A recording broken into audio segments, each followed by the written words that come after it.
my beloved Boss Mike Cervera.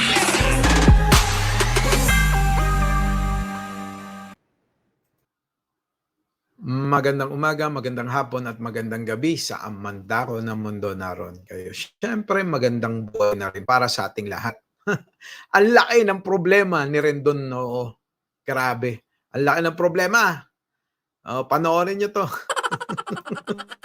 Alam, tuwang-tuwa ako dito eh. Laki ng problema niya, ha.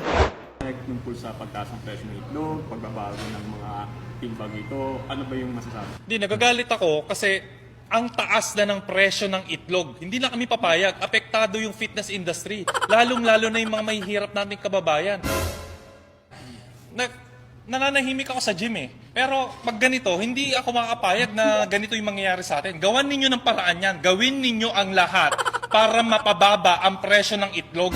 Sa hindi na Sobrang taas na eh. industriya ninyo, paano? Kasi yung itlog, yan yung nakain ng lahat na nagji-gym. Atleta, hindi lang naman kami. Pati yung mga food industry, yan yung rekado eh. Lahat ng kumakain ng itlog, magsama-sama tayo, magwelga tayo, hindi pa pwede yan. Anyway, mga boss, yung problema niya yung itlog. Sa madaling salita, itlog, dahil daw ang taas na daw ng presyo ng itlog, tumaas na yung presyo ng itlog. Magkano na ba itlog ngayon? Ang laki ng problema eh, di ba? Ang laki ng problema ni Rendon eh. Sa totoo lang, alam nyo mga boss, lahat ngayon talaga nagtataasan. Aminin natin, nagtataasan lahat yung presyo ng mga bilihin. Hindi naman kasi pwedeng lahat nagtataasan, may mga ibang may iwan na na presyo ng bilihin. Kasama yan eh.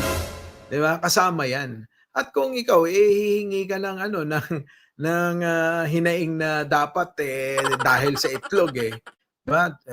Pag hindi daw ginawan ng paraan na ibaba ang presyo ng itlog talagang magwawala na naman si Tokmol.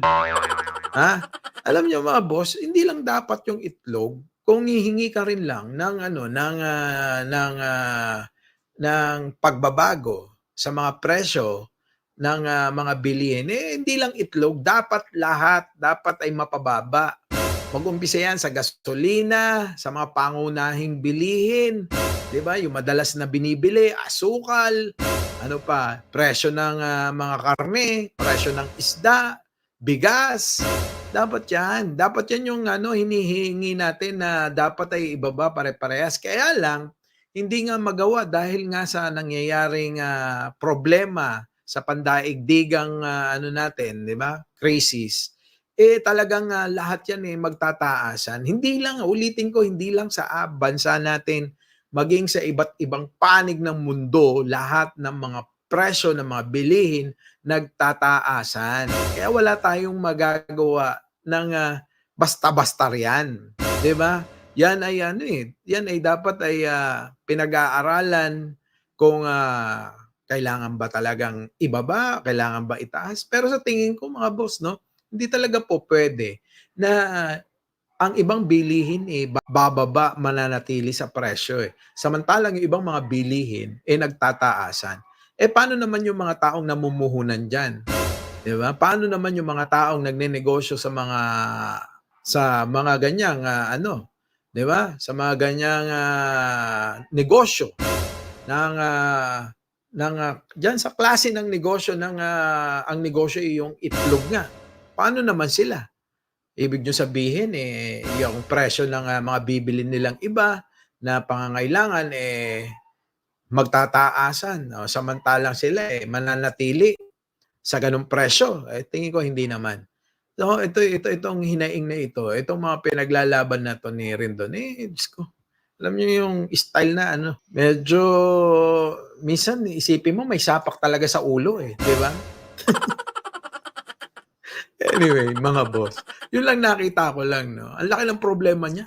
Yung itlog, ang problema niya. Ang problema nga ng marami, lahat nagtataasan na lahat na ng presyo. 'Di ba? Lahat ng presyo ng pangunahing produkto, pangunahing pangangailangan ng mga tao, pagkain, gamot, at kung ano-ano pa, talagang hindi na maawat yung pag-angat ng presyo. Anyway, mga boss. Tis-tis lang. Ganun naman lagi. Alam nyo, maraming mga Pilipino talagang matiisin eh. 'Di ba? Medyo magbawas-bawas tayo ng mga ng mga gastusin. Huwag muna magbisyo dahil nga nasa panahon tayo ng krisis eh. Bisyo pa. Ay, wala talaga. Gumawa ka ng paraan para 'di ba?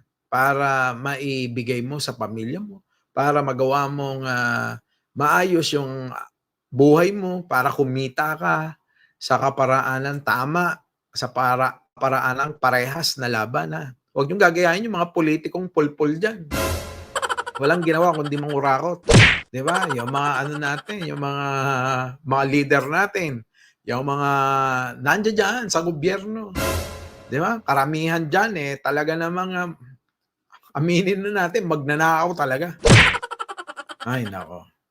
Yung iba nga diyan gumagastos ng 125 million sa loob ng 11 araw na hanggang ngayon hindi pa rin na ipapaliwanag, 'di ba? Si BP Sara, hanggang ngayon hindi pa rin na ipapaliwanag kung saan ginastos, kung saan napunta yung 125 million sa loob ng 11 araw.